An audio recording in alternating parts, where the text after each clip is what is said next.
In this question, we want to draw shear force diagram and bending moment diagram using moment distribution method, and we are given EI is constant. The first step in solving a problem using moment distribution method is to find distribution factors for all the members at all the joints, and distribution factor at joints for member I is given by Ki divided by sigma Kj, where Ki is member stiffness factor. Now we can use two different forms of member stiffness factor. One is full member stiffness factor, that is 4EI by L, but in this question we are given that EI is constant, so rather than using the full stiffness factor we can use relative stiffness factor, K equals to 1 by L. So I will use relative stiffness factor 1 by L to calculate my distribution factors Ki upon sigma Kj. So to find distribution factors, first I need to find the relative stiffness factors for all the segments. So at joint A, on the left side I have wall, and on the right side I have end A of segment AB. So Ka wall will be infinite because we assume walls to be infinitely rigid. Kab will be 1 by L, that is 1 by 12, because L for AB is 12 meter. Now at joint B, on the left I have end B of segment AB, and on right I have end B of segment BC. So I need KBA, that will be same as KAB, so that is 1 by 12, and KBC is 1 by L, and LBC is also 12 meter, so that will also be 1 by 12. Then for joint C, on the left I have end C of segment BC, and on right I have end C of segment CD.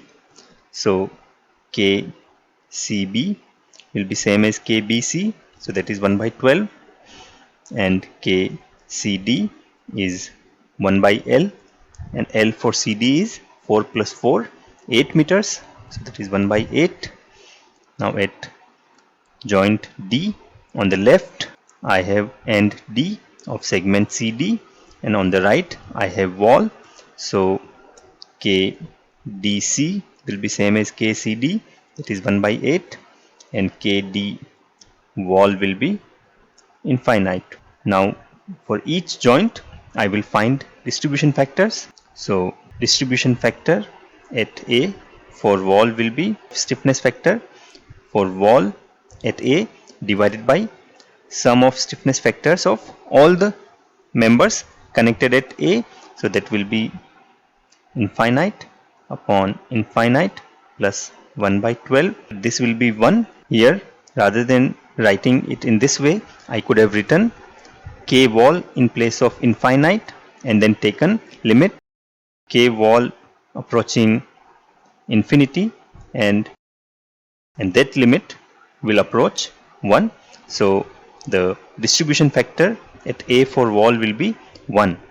Similarly, I can find distribution factor at A for segment AB, and that will be 1 by 12 upon infinity plus 1 by 12, and this will be equals to 0 because here we are dividing a finite number, that is 1 by 12 by infinity. Next at joint B, distribution factor BA will be KBA, that is 1 by 12 upon sum of all the member stiffness factors at B, so that will be 1 by 12 upon 1 by 12 plus 1 by 12, and that will simplify to give me 0.5. Similarly, distribution factor for BC will be KBC, that is 1 by 12 divided by sum of all the member stiffness factors at B, so that will be 1 by 12 divided by 1 by 12 plus 1 by 12, and that will also be 0.5. Next at joint C, distribution factor CB will be KCB divided by sum of all the member stiffness factors at C. So that will be 1 by 12 divided by 1 by 12 plus 1 by 8. That will be 1 by 12. In the denominator, I can take 24 LCM.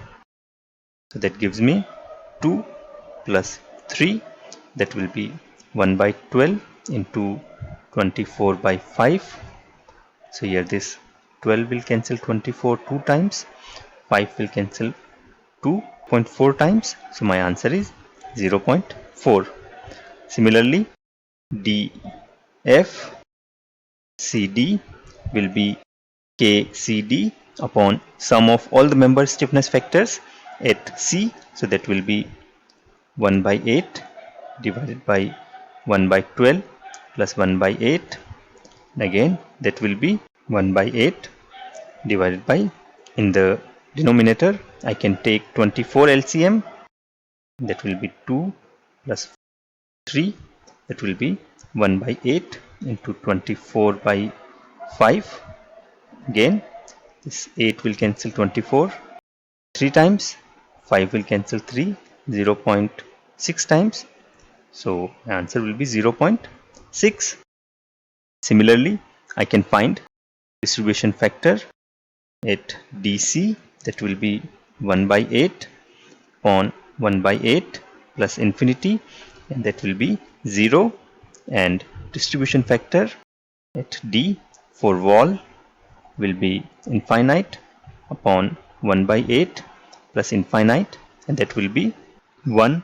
So we have found distribution factors at all the joints for all the members connected at those joints. The next step is to find fixed end moments at the ends of all the segments.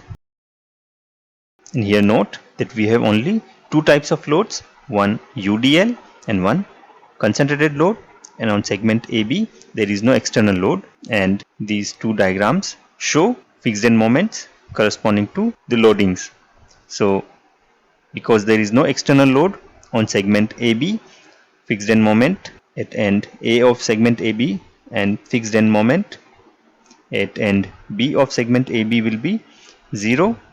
Then fixed end moment at end B of segment BC will be WL square by 12 in anti-clockwise sense, and anti-clockwise moment is negative. So I have minus WL squared by 12, that is equals to minus W is 20 into L is 12 squared by 12. Here this 12 will cancel 112 here. So I'll be left with minus 240 kilonewton meter. Similarly, fixed end moment at end C of segment BC will be WL squared by 12 in clockwise sense, and clockwise fixed end moment is positive. So I'll have WL squared by 12 equals to plus 20 into L is 12 squared upon 12. Here this 12 will cancel 12 squared 12 times. So I am left with 240 kilonewton meter. Now for segment CD, I have concentrated force of 250 kilonewton acting at midpoint. So both A and B are equals to 4 meters. So fixed end moment at end C of segment CD will be PAB squared by L squared in anti-clockwise sense. So anti-clockwise is negative, so minus PAB squared by L squared, that will be equals to minus P is 250 kilonewton into A is 4 to B is also 4 divided by L will be 4 plus 4 8 squared. So that this 4 squared will cancel 8 squared to give me 2 squared, and this 2 squared is 4, that will cancel this 4. So I am left with minus 250 kilonewton meter. Similarly, fixed end moment at end D of segment DC will be FEM DC, and that is equals to PA squared B by L squared in clockwise sense. clockwise moment is positive. PA squared B upon L squared. P is 250. A squared is 4 squared into 4 divided by L is 8 squared, and this also I can simplify to get 250 kilonewton meter. So I have found all the distribution factors and all the fixed end moments, and I'll enter these values in my moment distribution table. After finding the distribution factors and fixed end moments, we enter these values in moment distribution table. We create moment distribution table based on geometry of our beam. In our beam, we have 4 joints, namely A, B, C and D. So in the joints row of moment distribution table, I write 4 joints A, B, C and D. Now corresponding to each joint, I write members under that joint. Here at joint A, we have only one member connected, and at joint A, we have end A of the member AB. So I write AB under A. At joint B, we have two members connected, member AB and member BC. We have end B of member AB and B of member BC. So I write BA and BC under joint B. Similarly, at joint C, I have two members connected, member BC and member CD. I have end C of member BC and end C of member CD. So I write CB and CD under joint C. And at joint D, I have only one member, that is member CD, and I have end D of member CD at D. So I write DC under joint D, and I enter distribution factors for all the joints corresponding to ends of the members connected at those joints, and also the fixed end moments at all the ends of beam segments. Once my distribution table is complete, I draw a double line under distribution factor row so that I do not add the distribution factors in the moments by mistake. Now, next steps in moment distribution method is to find net moment at each joint, and then the moment with sign opposite to found in step 3 is the moment to be distributed at the joint, and then we distribute that moment according to distribution factor to all the members connected at that joint. So next step is distribution step. In distribution step, the net moment at joint A will be sum of all moments at ends of members connected at joint A. At joint A, we have only one member connected, that is AB, and the moment at end A of member AB is 0. So net moment at A will be 0. So the moment to be distributed at A will be minus 0, and because distribution factor for member AB is 0, so 0 into 0, that will be 0. So the distributed moment coming at member AB will be 0. At joint B, we have two members connected, BA and BC.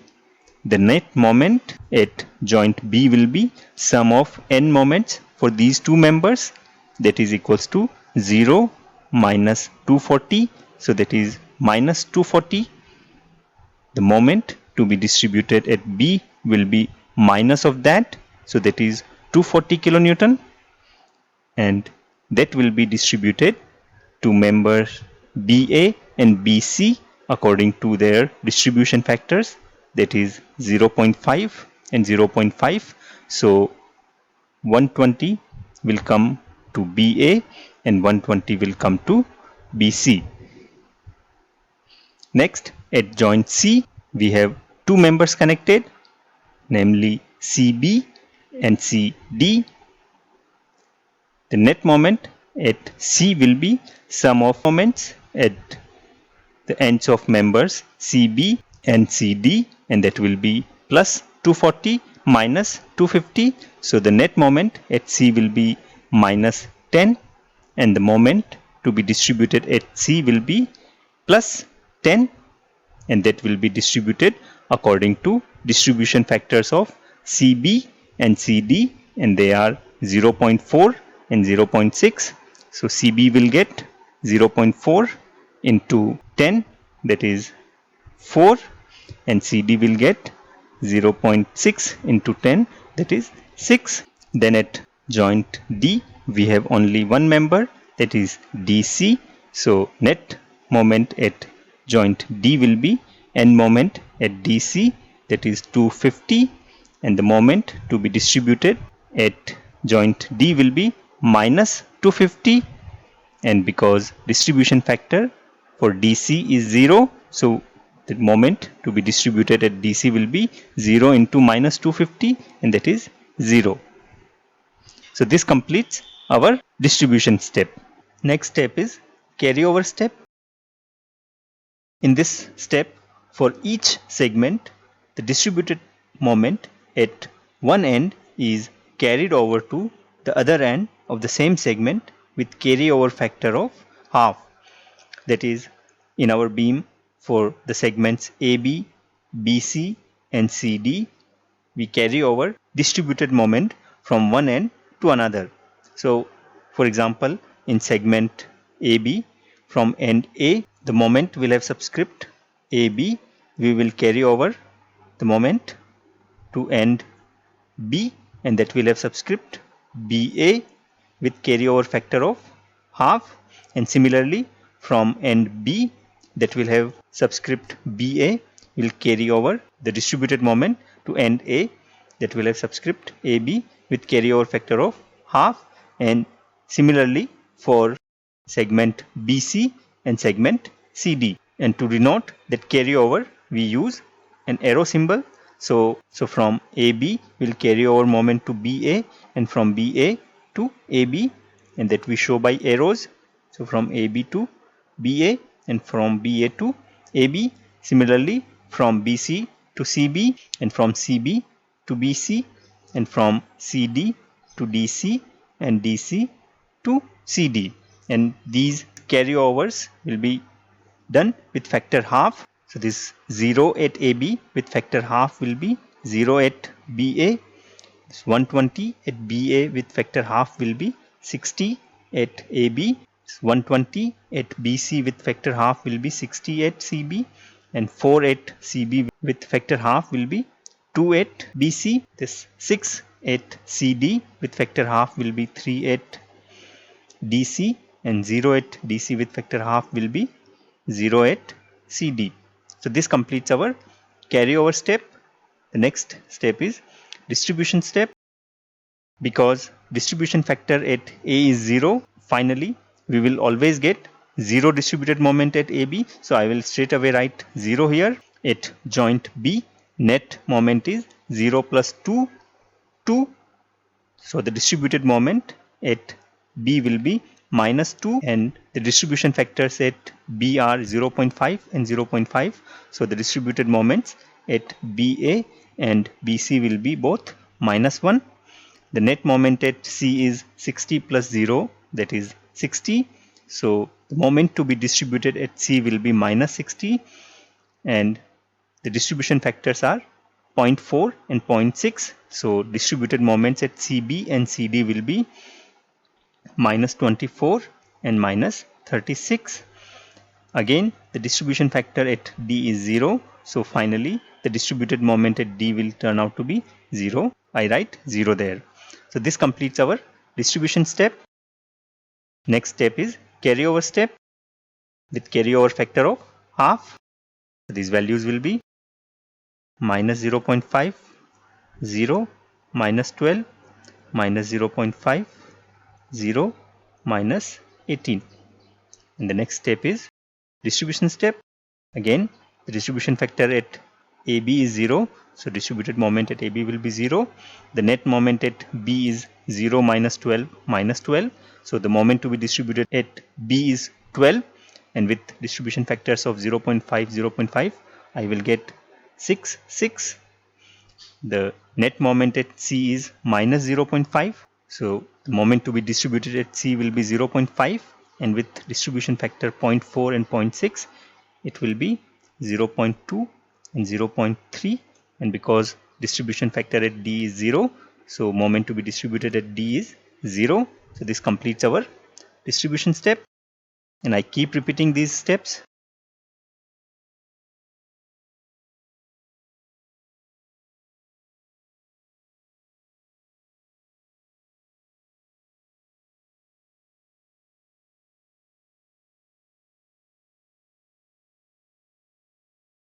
So we can keep doing these steps, but we have to stop somewhere. So here the two things that we have to keep in mind is we repeat steps from 3 to 6 until distributed moments are small enough to be negligible, and we stop the cycle without carryover step. That is, our last step should be distribution step, and depending on the magnitudes of fixed end moments, we should find approximate error at which we want to stop, and normally we should stop when all the distributed moments are in first decimal, so that we have achieved. So I will stop here. Now next step is to find n moments. The sum of moments, that is fixed end moments, distributed moments, and carried over moments, gives us n moments at the end of the segment. That is, I add all the moments starting from fixed end moment up to all the distributed moments to get n moment at end AB of segment AB, and similarly for end BA of segment BA, and so on. And here note that we should not add the distribution factor in the moments, so we have to be careful about the line below distribution factors, that we should not add numbers above this line. So we should add only numbers below this line. And when I do this for all the columns, I get n moments at all the ends of segments. So here for AB I get 62.475. For BA I get 125.25. For BC I get minus 125.25. For CB I get 281.485. At CD I get minus 281.485, and at DC I get 234.25. And here note that at joint B and joint C, the n moments at the two ends are equal in magnitude and opposite in sign. Same for joint C, and this shows that at joint B and joint C the net moments will be 0. That's how it should be, because at B and C we have hinge supports, and at joint A and joint D we have net non-zero moments. Once we have found the n moments, remaining procedure to draw shear force and bending moment diagram is similar to that in slope deflection equation method, and that you can see in my lecture in slope deflection equation method.